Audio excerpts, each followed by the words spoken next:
po ang ating mga Panginoon, ang ating Panginoon. Ang sabi po sa salita ng ating Panginoon sa mga awit, verse 95, verse 1 to the following. Ito po ay tungkol sa awit ng pagpupuri kay Yahweh. Ang sabi po dito, tayo na't lumapit kay Yahweh na Diyos. Siya ay awitan, ang batong kublihan, atin ngang handugan, masayang awitan. Tayo na't lumapit sa kanyang presensya na may pasasalamat. Siya ay purihin ng mga awiting may tuwa at galak, sapagkat si Yahweh, siya ay dakila't makapangyarihang Diyos, ang dakilang haring higit pa sa sinuman na dinodiyos. Nasa kanyang palad ang buong daigdig, pati kailanmay ang lahat ay kanya. Maging ang mataas nating kabundukan, kanya rin ang dagat, at pati ang lupa na kanyang nilalang. Tayo na'y lumapit sa kanya'y sumamba at magbigay galang. Lumuhod sa harap ni Yahweh na siya'y sa ating may lalang. Siya ay ating Diyos at tayo ang bayan na kanyang pastulan, mga tupang kanyang inaalagaan. Papurihan po natin ang Diyos.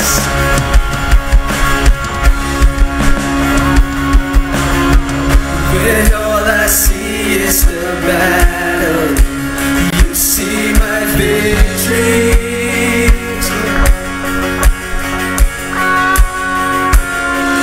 When all I see is the mountain, you see a mountain.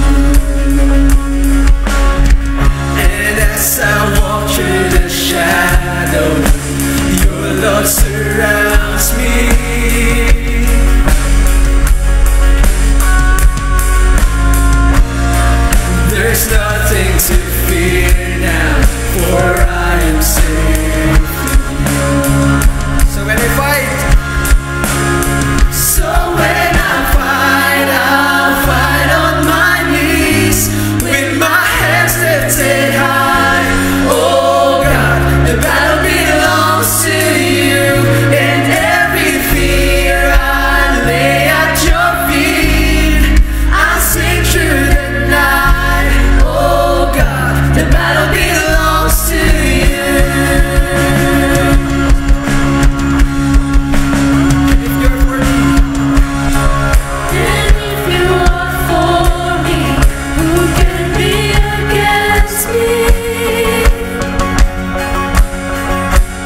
Lord God. We will trust in your plans because your plans are perfect and pleasing, Lord God. Lord, many are the plans in a man's heart, Lord God. But Lord, it's your plan that will prevail, Lord God. Lord, ang kalooban mo ang masusunod, hindi ang kalooban namin, Lord God. Dahil ang kalooban mo ay perpekto at kalugod-lugod. Ito po ay kaaya-aya, Panginoon. Kaya nawa, Panginoon, hayaan mo ang plano mo ang masunod, Panginoon. At nagtitiwala kami sa plano mo, Lord God.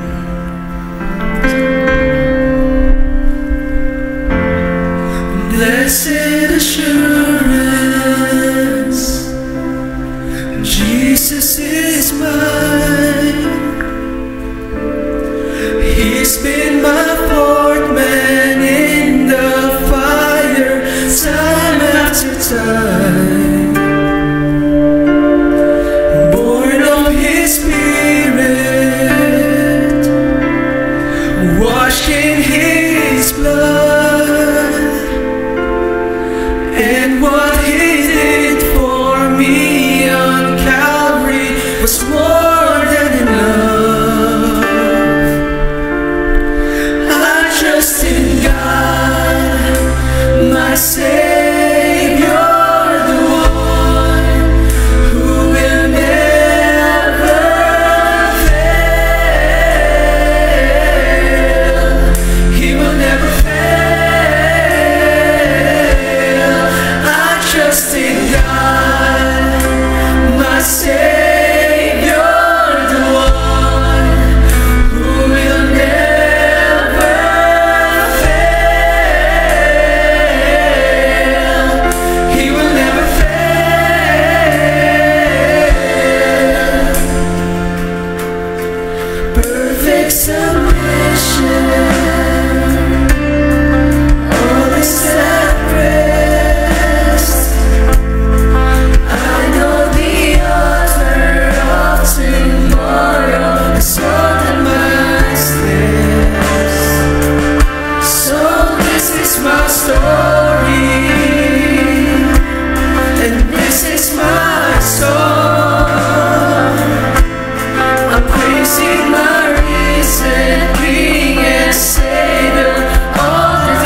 my Savior, the one who will never fail. He will never fail. Yes, Lord God, you will never fail, Lord God. Your love is never failing, and it's never ending, Lord God. We praise you, Lord God. We praise you because you are holy, Lord God. Lord, ikaw ay isang Diyos na banal. Ikaw ay banal magpakailanman, Panginoon. Yes, Lord God, we worship you in this place, Lord God. Hayaan mo maging isang mabangong samyo, Lord God, ang aming pagpupuri sa iyo ngayon. Yes, Lord God, Lord, ang pangalan mo ang pinakamataas. Your name is above all other names, Lord God. We sing this song to you, Lord. 1,000 generations falling down in worship to sing the song of ages to the Lamb. And all who've gone before us, and all who will believe, will sing the song of ages to the Lamb. Your name is the highest, your name is the greatest, your name stands above them all. All thrones and dominions, all powers and positions, your name stands above them all. And the angels cry, holy, all creation cries, holy, you are lifted high, holy, holy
Then Jesus returned to Galilee, filled with the Holy Spirit's power.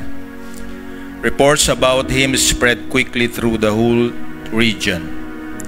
He taught regularly in their synagogues and was praised by everyone.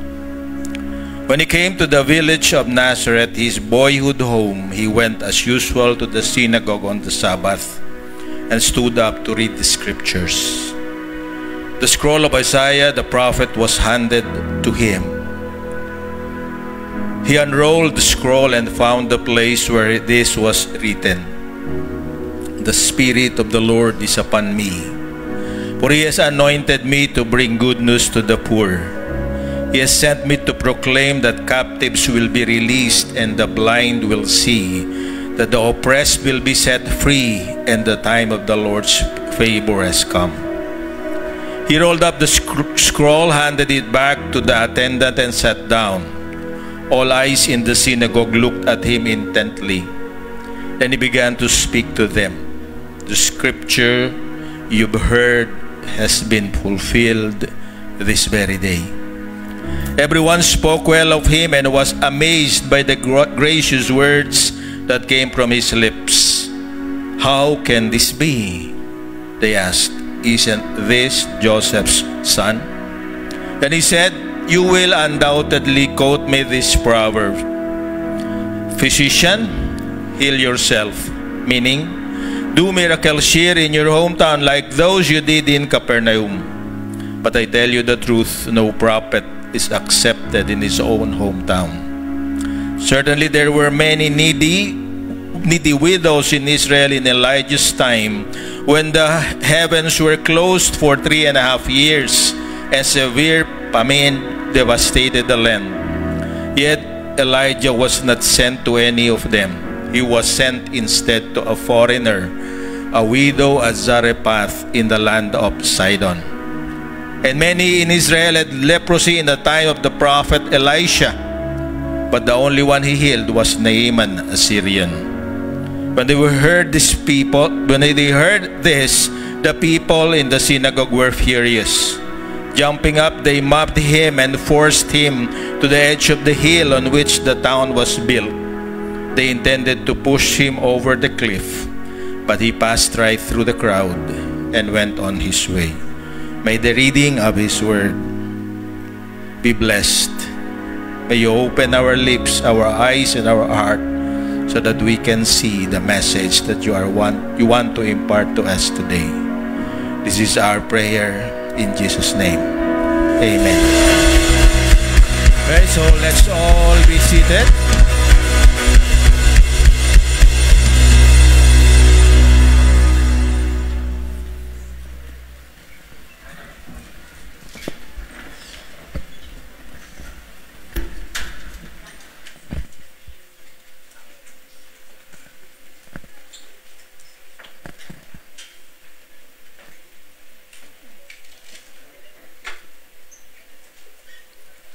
Okay, so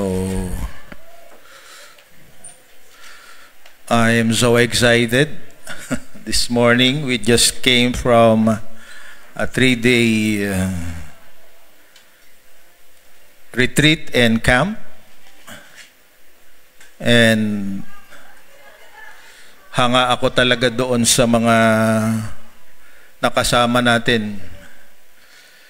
Talagang na-mobilize. Sila pa rin yung nariritong maaga. At higit sa lahat, ulitin ko, kanina nasabi ko na ito doon sa mga kabataan natin na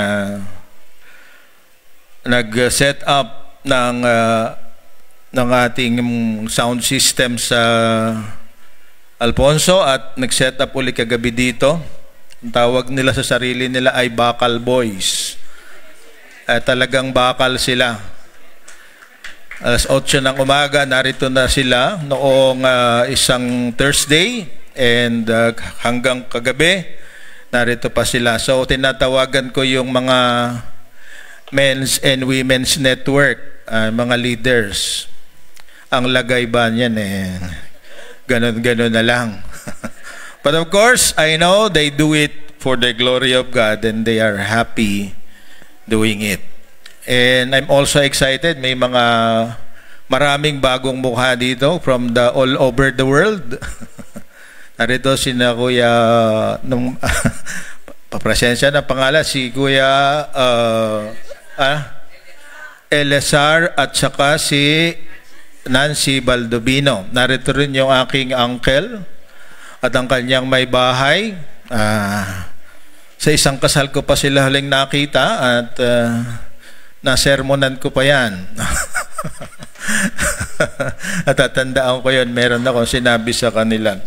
Okay, so at natutuwa rin ako, narito yung lumalaki ang aking pamilya, narito sa harap ang aking pamangkin at ang aking hindi ko alam kung natawag ko sa kanya, pero partner daw siya ni Eric Plaza, supposed to be here tomorrow pero hindi natuloy. So palaki ng palaki ang at narito rin yung girlfriend ni Kuya Ron, tama ba? So, hindi naman siya first time yata. Ganito rin si Kuya, pangalan itong Siman, si Kuya Nardo, at yung kanyang girlfriend. So, marami tayong nakatakdang ikasal. Okay.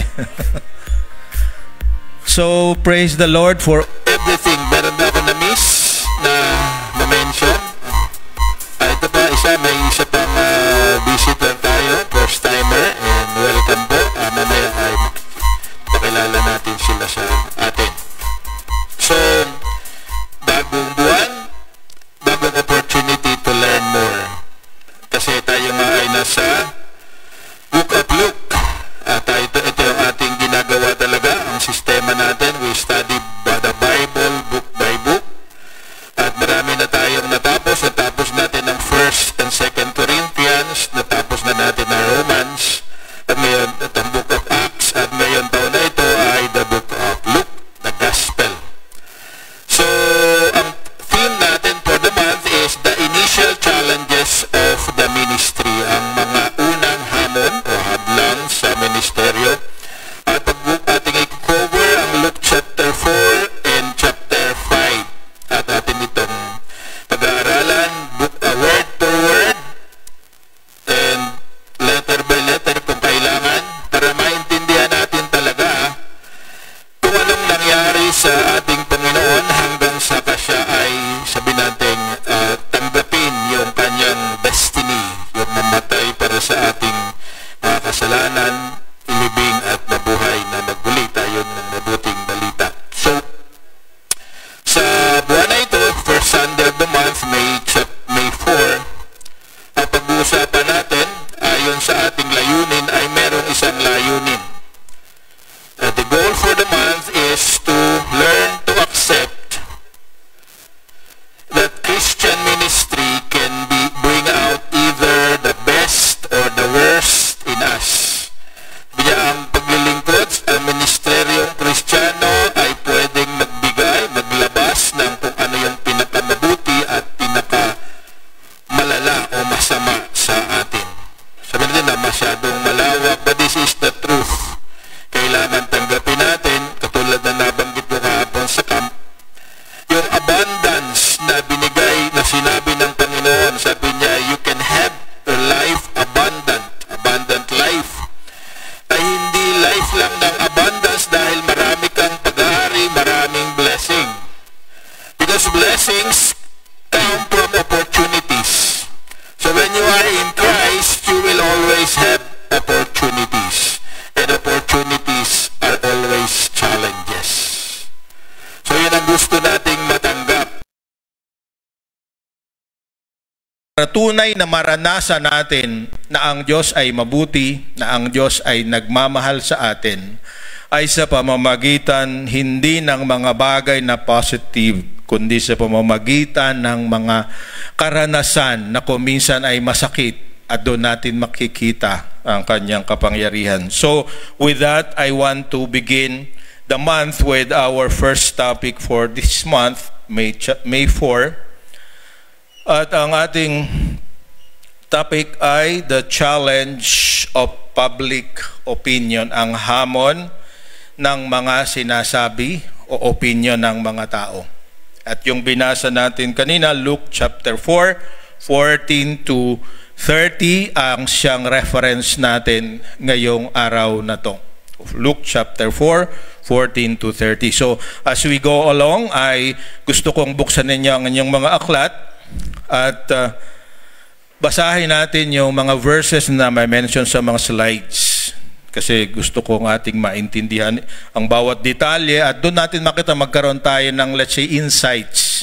Ano ba ang layunin? Bakit sinulat ito ni Lucas? Tandaan natin, Luke was the longest book in the Bible sa New Testament, and he has also the longest chapters, but he has the more detailed, let's say, an organized presentation of the life of Christ.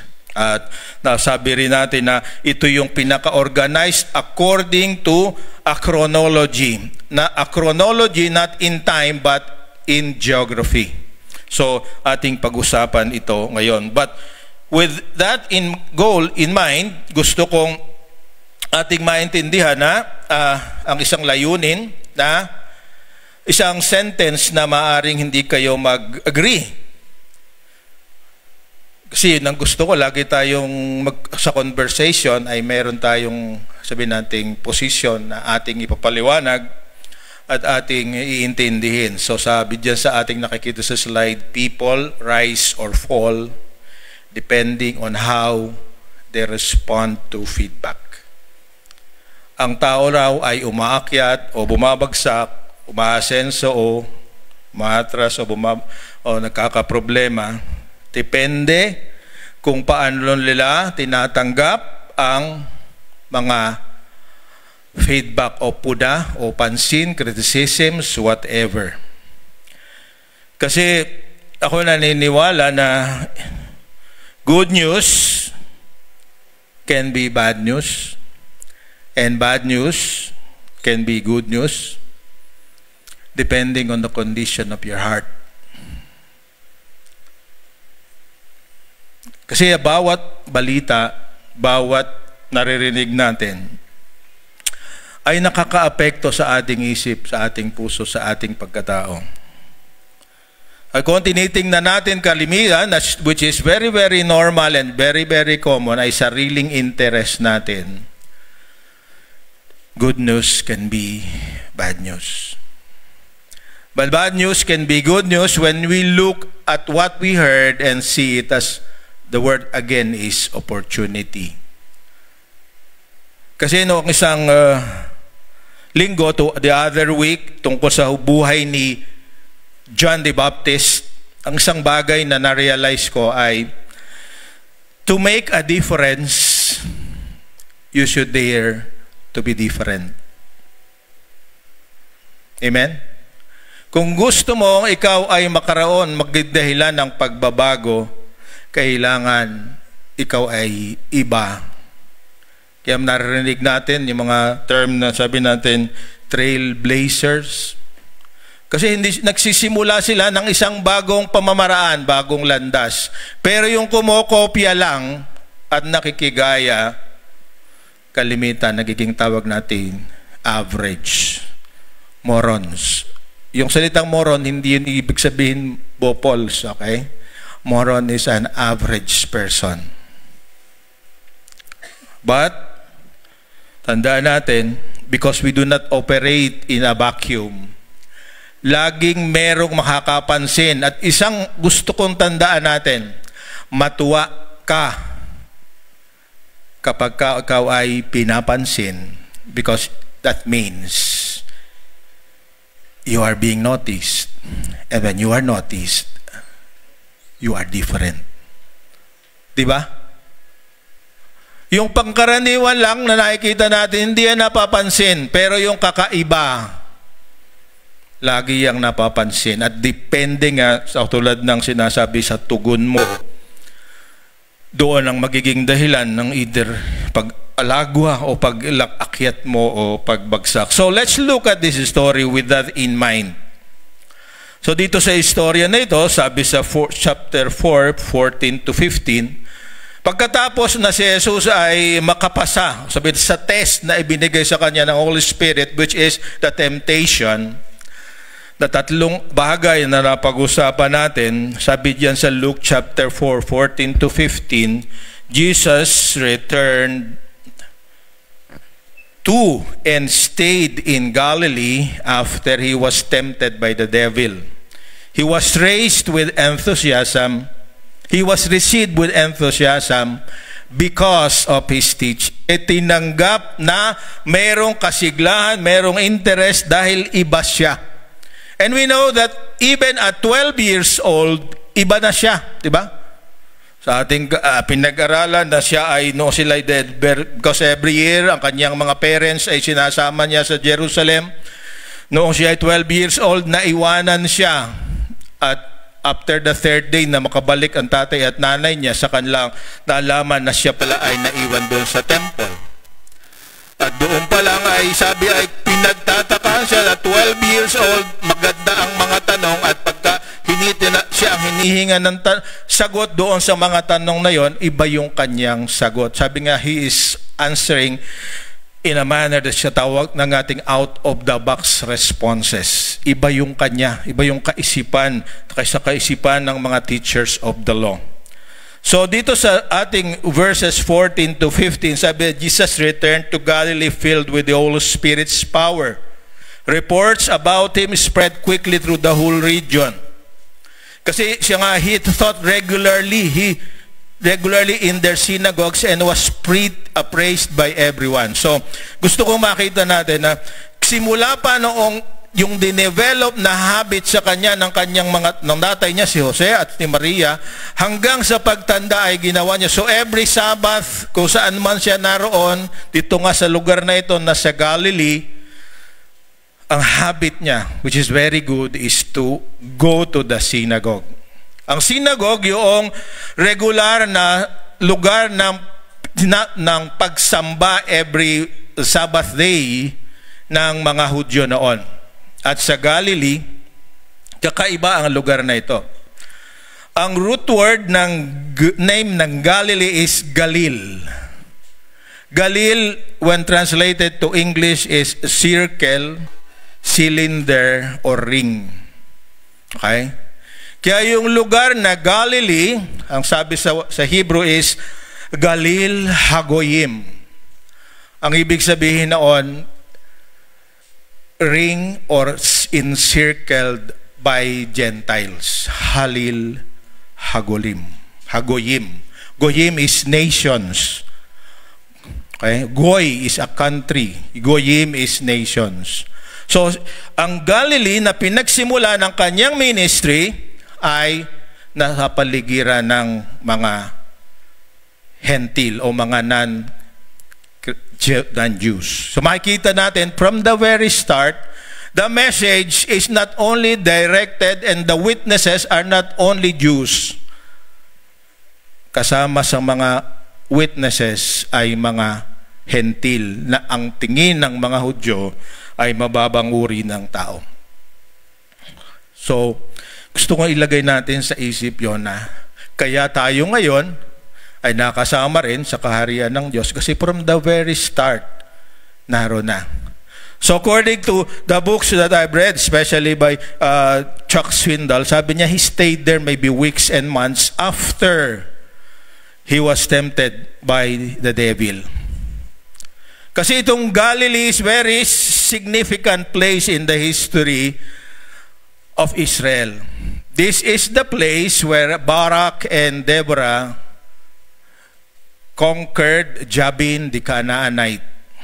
This is the place where Jonathan and Saul was murdered or killed by the Philistines.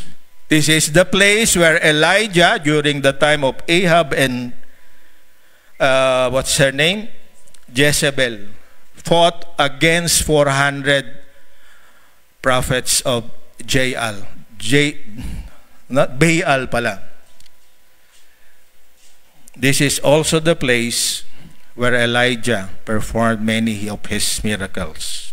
Kaya nga sa Matthew chapter 4, kung babasahin natin, nakasulat doon, si Jesus mismo ang nagsabi, sabi na Matthew chapter 4, meron siyang kinote na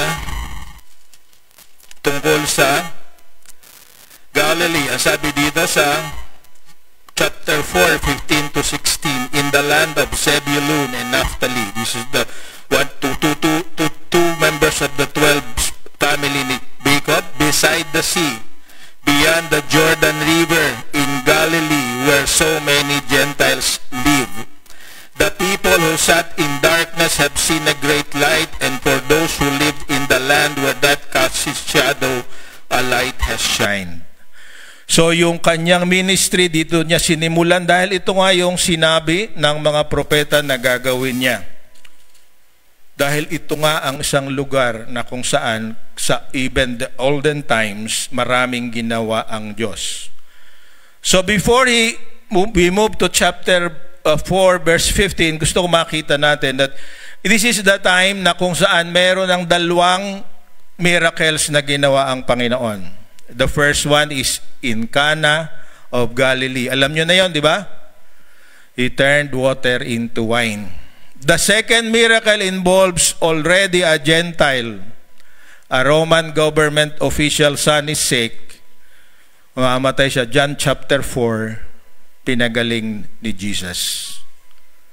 So from the very beginning, it's very clear that Gentile nations like us are part of God's plan. Okay, so pwede natin dito, ang sabi dito, lahat ng mga tao, sabi there, he was filled of the Holy Spirit, by the Holy Spirit, and reports about him spread quickly throughout the whole region. So karasama na dito yung Nazareth. Okay, ang Nazareth is also in Galilee. So pagtuloy natin ang bagsa, when he came to the village of Nazareth, okay, gusto ko makita natin sa verses 4, chapter 4, 16 to 19, sabi doon, to the village of Nazareth, his boyhood home.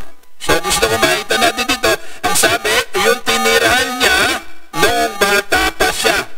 Kaya si Lucas, ang kanyang sulat ay chronology, o ang kanyang pagkasulat ay tungkol sa regional places, o places na pinuntahan ni Jesus. So, kung babasahin natin yon, his boyhood home, ibig sabihin, lumipat na siya ng bahay.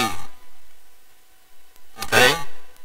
At pag babasahin mo sa Mark chapter 2, verse 1, sila ngayon ng kanyang pamilya, hindi na sa Nazareth nakatira, kundi nasa Capernaum na. Okay? So, be patient with me kasi gusto makita natin ng dito, ating yan-expose ang lahat. So, katulad ng dati pa rin, he went as usual to the synagogue on Sabbath and stood up to read the scriptures. So, ano ba yung ginagawa sa synagogue para nananambahan? Para lang tayo rin. Okay?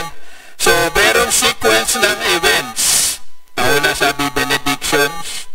Pangalawa, the reading of the Shema. Pangatlo is prayer. And later on, merong mga rabbi, kumisan ay bisita. Bibigyan nila ng scroll and we will read it from the prophets and then expound. Kaya nga yung prophecy, katulad ng ginagawa ko ngayon, is the same. It's the exposition of the Word of God. At sa panahon nila, nangyayari na yun. Sawag natin dito ay liturgy. Yung ginagamit sa misa. It originated in the synagogue. Okay, makikita nyo sa misa, di ba? May awitan, may dasal, merong responsorial reading, at merong tawag natin homily.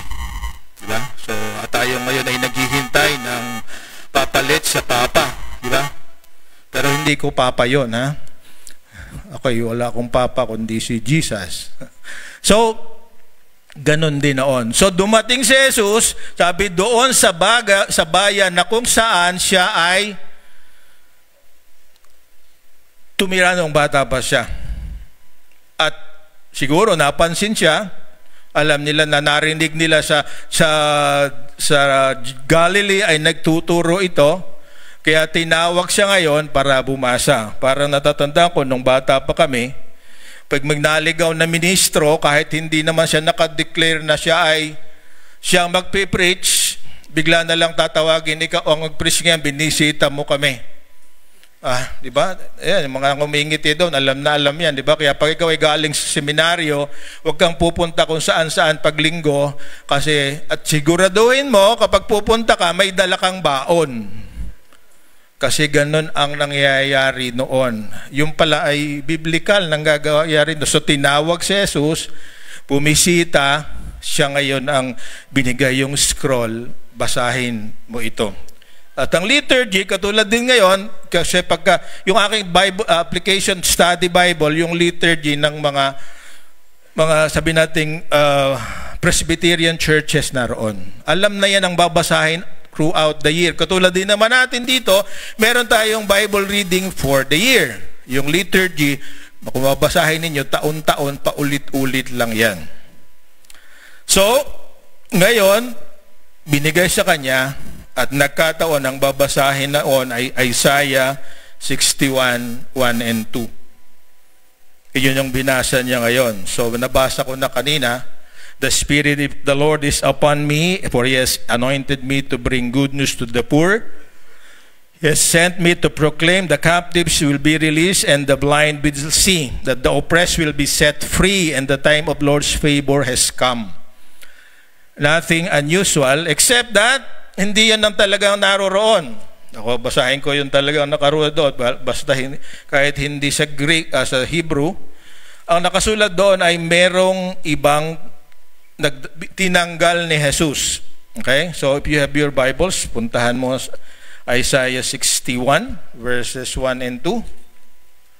Okay? Sabi dito, the Spirit of the Lord, listen carefully, of the Lord is upon me, for the Lord has anointed me to bring good news to the poor. Parehas pa rin. He has sent me to comfort the brokenhearted and to bring the captives will be released and the prisoners will be freed. Parehas pa rin. He has sent me to tell those who mourn that the time of the Lord's favor has come, and with it the day of God's anger against the enemies. Their enemies. Anong napansin ninyo? Meron missing, di ba? Yung the last sentence, the day of God's anger against their enemies. Jesus chose to end his reading to prepare the people for the Lord's grace. So panahon ng kagandahan loob ng Diyos, panahon ng para bigyan ng pagkakataon ang mga tao para take advantage yung kagandahang loob o kabutihan ng Diyos. Okay, take note of that. So, wala namang masama doon sa hininto niya. Ito yung nakagulat sa kanila. Yung sabi natin sa verse 30. Tama ba? Verse 20 pala, he rolled up the scroll and handed it back to the attendant and sat down. All eyes in the synagogue looked at him intently. Then he began to speak to them. The scripture you just heard has been fulfilled this very day. So ano sinasabi niya? Yung inihintay niyong panahon na ipoproclaim. Sabi niya ay bigyan ng mabuting balita ang mga mahihirap, to proclaim that the captives or the prisoner will be released, that the blind will see, that the oppressed will be set free, and that is happening right at this moment. Nangyayari ngayon. So sabi ng initial reaction, everyone spoke well of him and was amazed by the gracious words that came from his lips. Pero ang tanong nila, how can this be? Is this Joseph's son? I remember one quotation from the book of, hindi ko matandaan, nakalimutan ko ilagay yung detalye. It's in the book of Proverbs. Kapag karaw, when a wise man speaks, but he is poor, nobody listens. When a rich man speaks, even though he is a fool, everybody listens. Di ba? So this is the same thing. Ang tanong nila, di ba anak ni Jose yan? Anong sinasabi niya na nangyayari ngayon, yung narinig ninyo? So makikita natin to, sabi somewhere amazed, and later makikita natin somewhere furious. So sabi nga, they were confused and proud. Bewildered, kaya sinimplify ko, bewildered, ibig sabihin, hindi alam ko anong magiging reaction. Pero nagmamalaki sila Dahil ang humusay, di ba? Yung mga kababayan natin na nakita natin doing good in anything, di ba? Pagka nakita natin, di ba? Gusto natin makadikit sa tao na yan. Yung dating kasama natin, sama sa probinsya, sama sa baryo, nalaman natin, mayor na ngayon. Kahit na anong klaseng mayor yan. Basta mayor na. Yorme. kahit opposite ni Biko, dahil mayor na, ba naniniwala tayo? That's our tendency. Diba? So dahil ito anak lang ng isang karpintero at dumayo lang sa isang lugar, bumalik dito, sasabihin yung nabasa niyo ay tungkol sa akin, napakinggan niyo tungkol sa akin. Di ba sagot natin, we, di ba?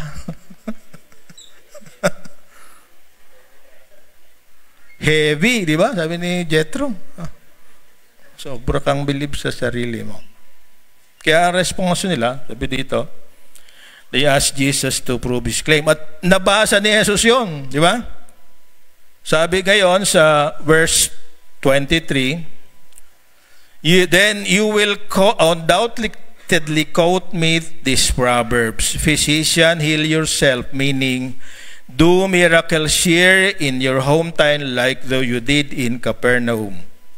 So hinahamon niya ngayon, patunayan mo. Narinig namin, meron kang pinagaling doon sa Capernaum. Meron din ring mga, kasi pagbabasahin natin, hindi man chronological ito, meron siyang yung mga inaalihan ng demonyo, napapalaya niya, yung mga may sakit, na meron nga sa chronology ng history ay meron ng isang miracle na pagpapagaling sa anak ng isang foreigner, at yun yung turning water into wine. Sabi niya, kung totoo yan sinasabi mo, anak ni Jose, gawin mo rin dito. Diba?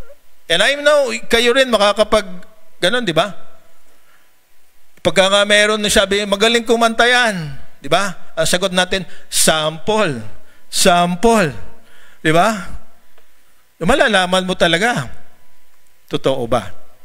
Is it wrong? No. It's right. Mama? But for the person who claims something, this is a big challenge. Kaya nga pinag-uusapan natin the challenge of public opinion. Kasi tayo, di ba? I am a son of God. Ang sagot din ng mga tao, sample. Sample. Mahirap yun, di ba? Kung anak ka ng talagang anak ka ng Diyos, pautang nga.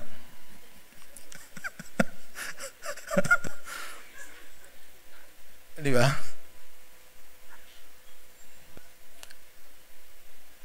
Kung anak ka ng Diyos, ito pinag-usapan namin sa kamp, di ba? Ba't ikaw ang pinakatamad dito sa opisina? Dahil mong complain. Sabi mo, anak ka ng Diyos. Ay nga, anak ka ng Diyos, pero yung nanay mo, namin kwento tungkol sa'yo. Problema ka ng nanay mo. Kasi wala ka nang ginawa kundi mag-vocal voice. Nasa church ka lang lagi. Pagdating dito sa bahay. Wala ka namang ginagawa. Kasakit daw. I mean, a balanced life. It is just right. They demand proof. Pero tandaan natin, hindi lahat kailangan mong patunayan. Kasi dito sabi ni Jesus, hindi ako maggagawa ng miracle dahil gusto kong patunayan ako yon. Kasi tandaan natin, dalawa lang ang purpose ng miracle. It's an act of compassion, and it's what you call to prove the authenticity of what He is telling them. Hindi siya nagagawa ng miracle para sumikat. Kasi yung third temptation, di ba, tatalon ka simula sa tuktok ng templo, hindi ka mamamatay. Sigurado sigat ka na dahil nauna kay Batman, nauna ka kay Robin, nauna ka kay Superman. Wala pang tumalon dyan na nabuhay, ikaw ay buhay. O gagawin kitang hari namin kasi hindi ka mamamatay. Sila? Come on, di ba? Yun ang sa tandaan natin, we should be exercise wisdom and discretion. You should know the kasi sabi nga dito ni Jesus sa kanila, during Elijah's time, napakaraming mga widows dito. Pero sino ang pinuntahan? The Gentile in Sarephat. Diba? Pag minasa na bandang ula, sabi niya, doon sa panahon ni Elisha, nagpagaling din. Ito yung Elijah and Elisha were the first two persons that perform miracles. Pero kalimitan ng kanilang miracle is not for the Jews. Katulad si Naaman, pinadligo doon sa Jordan River at gumaling. It's just because the question is not for them to learn more about Him, but for Him to prove Himself at hindi para matuto. Hindi not to authenticate His words, but to challenge Him to boast, to be prideful.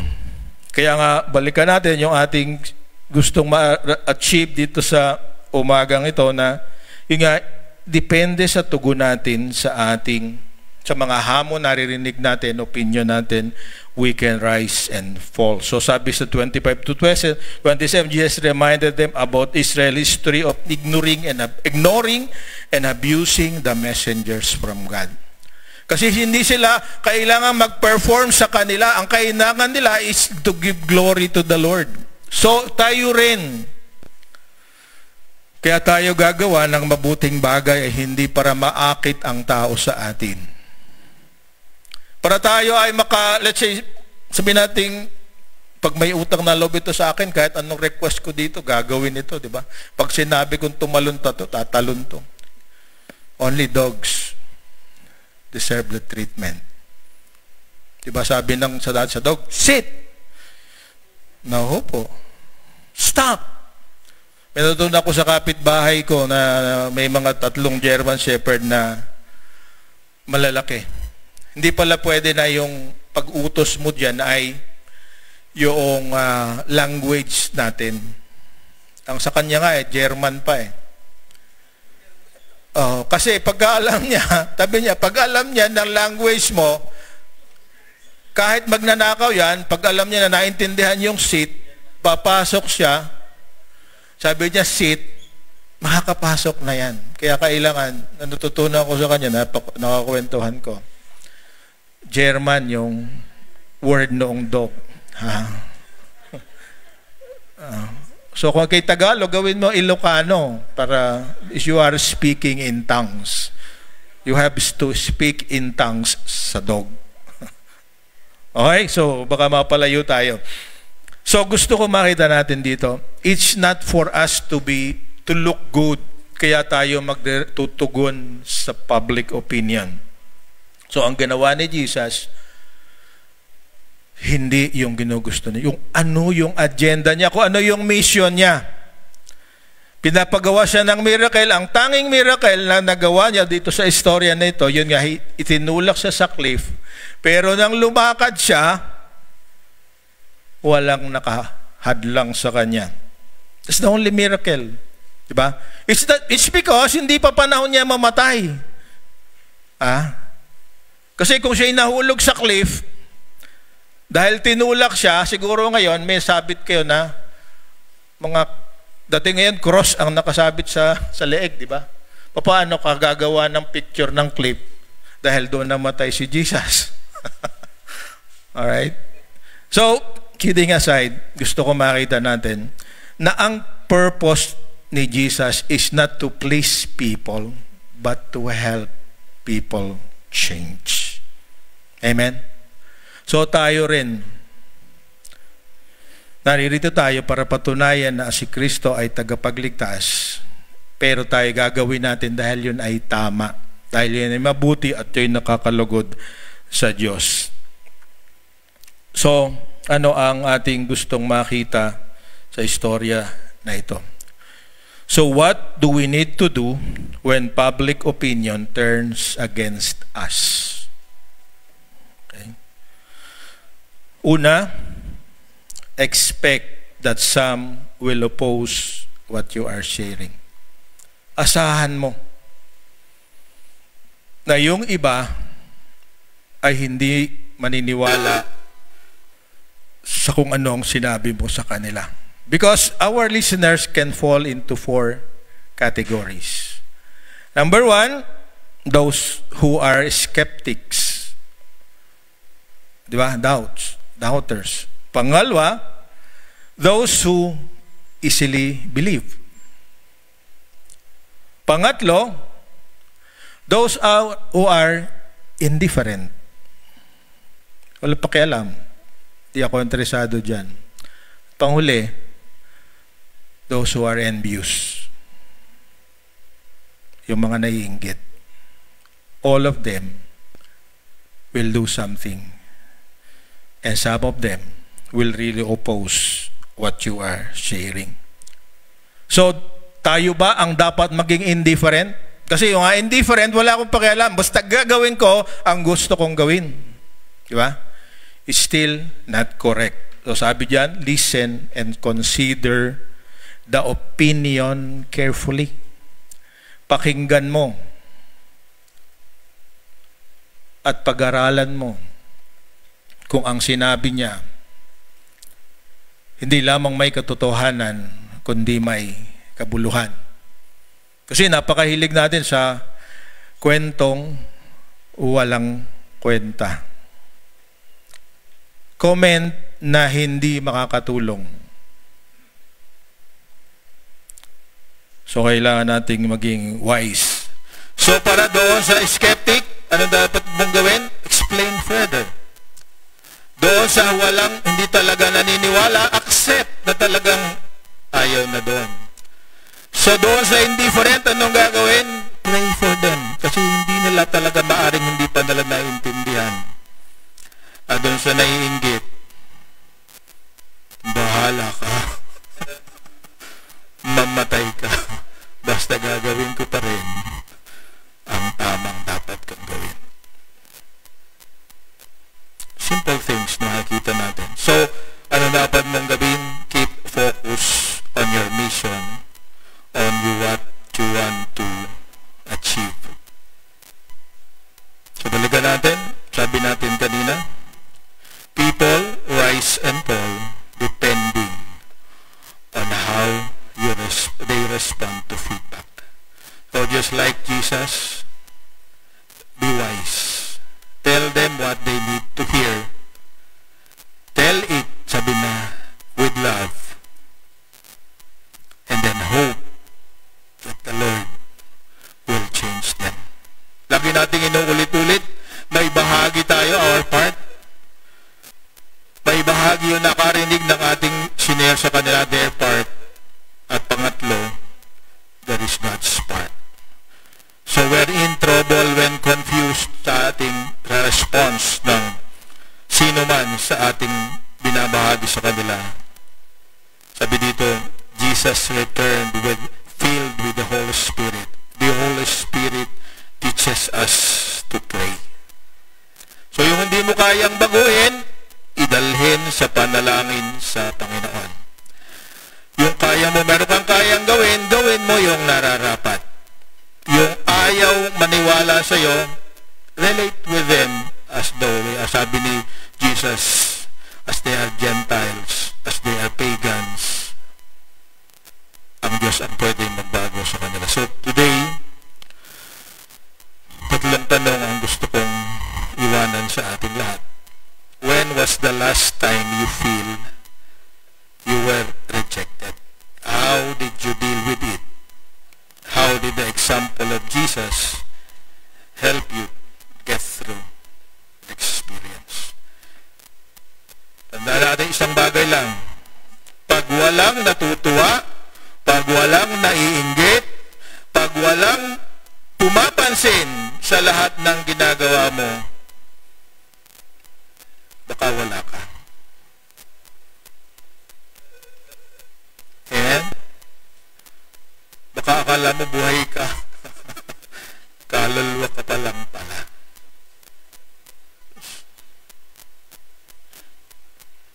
So let's stand up and let's pray.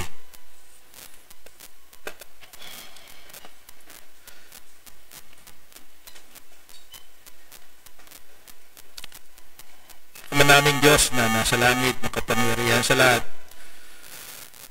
Salamat, Panginoon, na sa bagay ito, sa pamamagitan ng halimbawa ng iyong anak na si Jesus, naway kumpletuhin niyo po ang mensahe sa bawat isa sa amin. Nilikha mo kami para sa isang purpose, isang mission, to make a difference in this world. At para mangyari yun, kailangan kami ay kaiba sa kanila.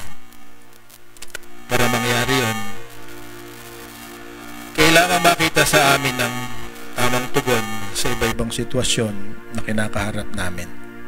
Aking dalangin, kung sino man ang narito ngayon na dumadaan sa panahon ng kaguluhan, di niya naunawaan ang nangyayari. Maaaring alipin siya ng sinasabi ng iba sa kanya. Maaaring hindi niya alam ang sunod na gagawin, Panginoon. Nawa ang kanyang hanapin ay ang kalooban mo.